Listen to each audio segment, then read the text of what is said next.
Well, Stephen and Carolyn, we met with Bob's attorney about an hour ago, and he talked with us on camera telling us his client passed a polygraph test, a second test that his office privately administered, and they had to do that, he says, because the Grosse Pointe Park police here let it be known, sources let it be known that Bob failed a polygraph last weekend.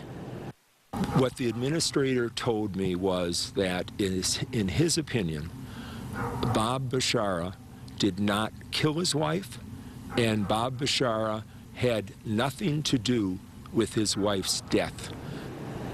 Grimm's interview comes just hours after Detroit police sergeant dropped off bags of evidence to Grosse Pointe Park police. Police will not comment on what was in the bags or the boxes, but both agencies were handling the Jane Bashara murder. Now Grosse Pointe Park is the lead on the investigation. Now they still have Joe Gentz here in custody. Gentz turned himself into police, afraid that he would be Bob's fall guy for Jane's murder. Bob's attorney believes Bob is innocent of his wife's murder and believes prosecutors will have a difficult time charging him because while in custody, Gentz, who was the handyman for Bob, has changed his story now at least 6 different times. And one of the later stories is that Joe killed Jane Bashara while Bob Bashara held a gun to his head.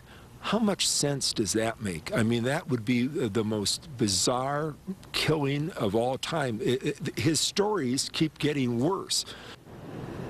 And Grimm also telling us tonight that at first he thought that his client might have been charged, that Bob might have been charged in his wife's murder, but the longer that Gentz stays locked up here, he says, and tells his story, the more unlikely it is that his client, he believes, will be charged.